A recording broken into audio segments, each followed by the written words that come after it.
Hello everyone, welcome back. आपका अपना YouTube channel सिक्के क्लास। तो साथियों, आज हम लोग पढ़ेंगे इम्परेटिव सेंटेंस, ठीक, जिसको कमांड भी बोलते हैं और इसका हिंदी क्या होता है, आज्ञा।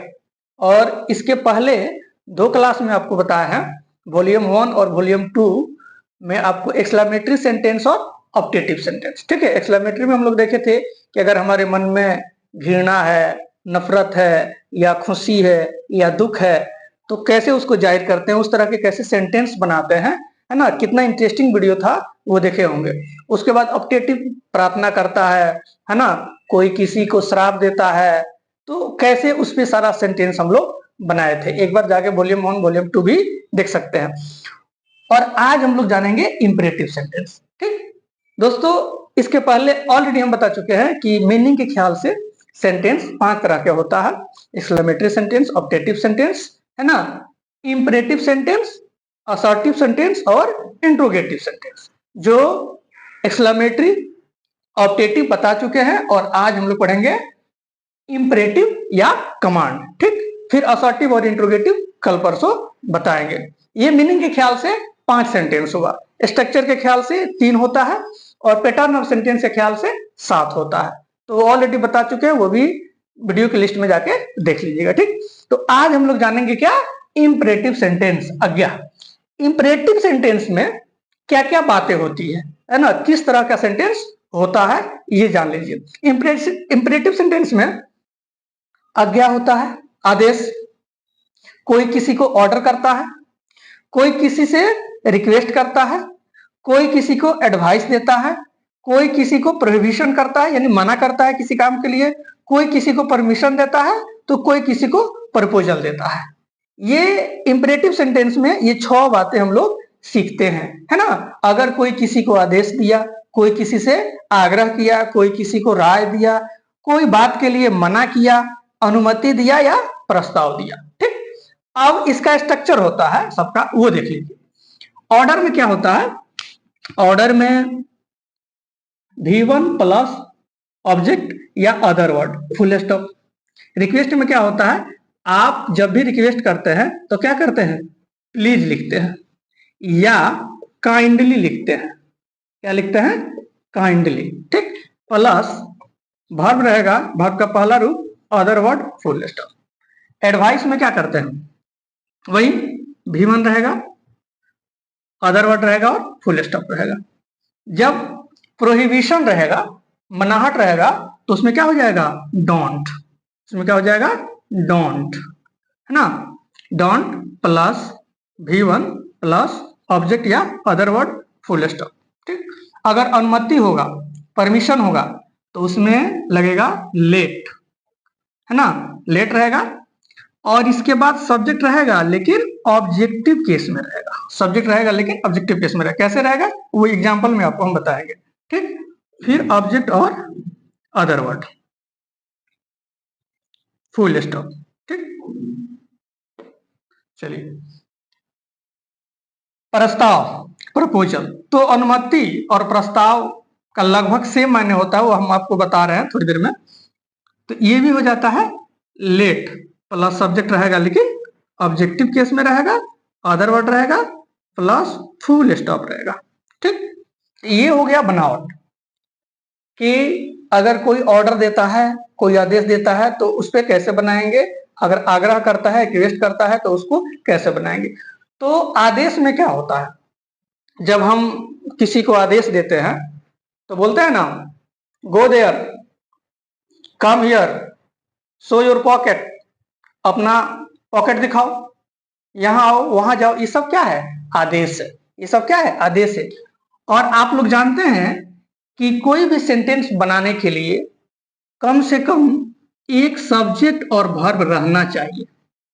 जब तक सब्जेक्ट और वर्ब नहीं रहेगा सेंटेंस कंप्लीट नहीं होता है।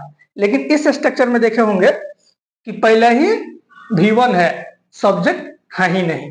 क्यों, क्योंकि सब में सब्जेक्ट छुपा रहता है यू, सब में सब्जेक्ट छुपा रहता है यू, है ना। क्यों, जैसे आप आदेश देते हैं तो क्या देते हैं, वहां जाओ, यहां बैठो, ये करो, वो करो, किसको, तुमको, है ना। यहां जाओ कौन, तुम। बैठो कौन, तुम। खाओ कौन, तुम। सिट हियर, गो देयर, ये सब आदेश है। और आदेश आपको किसको करते हैं, यू को। तो इसमें यू हाइड रहता है, यू छुपा रहता है, इसलिए सब्जेक्ट रहता है लेकिन छुपा हुआ रहता है। यू सब में सब्जेक्ट रहता है लेकिन छुपा हुआ रहता है, ठीक। अब अगर आप ऑर्डर देते हैं तो कैसे बनाइएगा, गो, जाओ, कम, आओ, सिट हियर, गो देयर, ये सब क्या है, ऑर्डर है। आप ऑर्डर देते हैं ना। चलिए अब इस पे बनाते हैं एक एक सेंटेंस, एक एक सेंटेंस बनाते हैं। ऑर्डर, है ना। क्या लिखते हैं, so your pocket, so your pocket. अपनी पॉकेट दिखाओ, क्या छुपा है उसमें, है ना। तो ये सब क्या है, आदेश है। उसी तरह अगर आप किसी को रिक्वेस्ट करते हैं तो रिक्वेस्ट कैसे करते हैं, प्लीज लगा के, प्लीज, काइंडली बोलते हैं ना, please save me, please give me your pen, बोलते हैं ना। ये सब क्या है, रिक्वेस्ट है। तो ये रिक्वेस्ट में क्या जोड़ देते हैं आप, प्लीज। अगर आपको लिखना है please, please help me, please help me, कृपया मेरी मदद करो, please help me, please give me a pen, है ना, प्लीज लेट मी गो, ऐसे बोलते हैं ना। तो ये सारा सेंटेंस रिक्वेस्ट पे बनता है। तो जब भी रिक्वेस्ट होगा आप प्लीज लगाइए या काइंडली लगाइए, ठीक। उसी तरह एडवाइस, एडवाइस देते हैं, किसी को राय देते हैं, कैसे, भाई समय से दवा लो, गरीबों की मदद करो। क्या लिखते हैं, गरीबों की मदद करो, हेल्प द पुअर, गरीबों की मदद करो। समय से दवा लो, टेक मेडिसिन टाइमली। इस तरह का बहुत सारा सेंटेंस आप बनाते हैं, ठीक। उसी तरह है प्रोहिबिशन, मनाहट। अगर किसी काम के लिए हम लोग मना करते हैं तो उसमें डोंट लगा देते हैं, है ना। कैसे, डोंट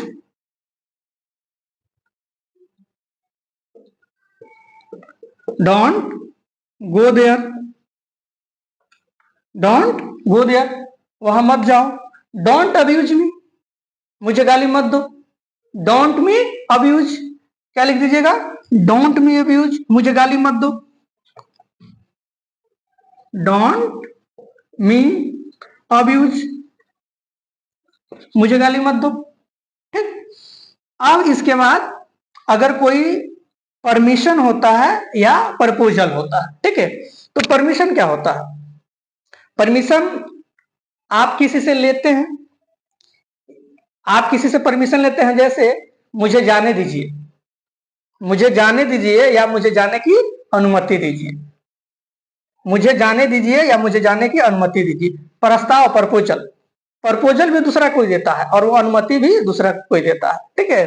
तो प्रपोजल उसके ऊपर निर्भर करता है कि वो प्रस्ताव देता है और अनुमति भी देता है। तो ये लगभग मैटर समान होता है, ज्यादा अंतर नहीं रहता है। तो ये कैसे बनेगा, जब भी अनुमति होगा तो लेट से बनेगा। इसका स्ट्रक्चर देखे थे ना, लेट से बनेगा। अब यहां लिखना है let me write a letter, मुझे एक पत्र लिखने दो। क्या बनेगा, मुझे एक पत्र लिखने दो। अब यहां लेट हो गया, ये सब्जेक्ट है लेकिन ऑब्जेक्टिव केस में है। हम लोग स्ट्रक्चर में क्या देखे थे, लेट रहेगा, सब्जेक्ट रहेगा लेकिन ऑब्जेक्टिव केस में रहेगा, है ना। और ये V1 रहेगा और ए लेटर ऑब्जेक्ट रहे या अदर वर्ड रहे, ठीक। उसी तरह ये प्रस्ताव में भी हो जाता है, प्रपोजल में भी हो जाता है, यही हो जाएगा, है ना। Let me write a letter, कुछ भी बना लीजिए। लेट मी सीट, मुझे बैठने दीजिए, मुझे बैठने की अनुमति दीजिए, है ना। Let me eat, let me go, let मी कम, है ना। कुछ भी बनाइए, मुझे खाने दीजिए, मुझे जाने दीजिए, मुझे बैठने दीजिए, मुझे रहने दीजिए, मुझे पढ़ने दीजिए, मुझे पढ़ाने दीजिए। जितना सारा सेंटेंस बनाना है बनाइए। Let me sit, let me eat, let me go, let me teach, बनाइए। ये आमतौर पे सबसे ज्यादा इंग्लिश स्पीकिंग में लेट मी का यूज होता है, या ये इंपरेटिव सेंटेंस जितना होता है, इंपरेटिव सेंटेंस में जो ऑर्डर होता है, रिक्वेस्ट होता है, एडवाइस होता है, परमिशन होता है, प्रपोजल होता है, तो हम लोग देखे let me write a letter, let me write a letter, है ना, मुझे पत्र लिखने की अनुमति दो या मुझे पत्र लिखने दो। तो लेट का मतलब होता है अनुमति देना। यहाँ लेट के जगह पे अलाउ भी लिख सकते हैं, है ना, allow me go, allow me sit here, allow me write a letter. ठीक, तो ये अलाउ भी लिख सकते हैं या लेट भी लिख सकते हैं। अलाउ का मतलब होता है अनुमति देना, या लेट का मतलब भी होता है अनुमति देना। ठीक, डोंट मी एब्यूज, यहाँ एब्यूज में होगा, है ना, ये गलती से लिखा गया, यहाँ हो जाएगा डोंट अब्यूज मी। ठीक, तो इस तरह का जितना सारा सेंटेंस होता है ये सब इंपरेटिव सेंटेंस में होता है, इसको कमांड भी बोलते हैं, है ना।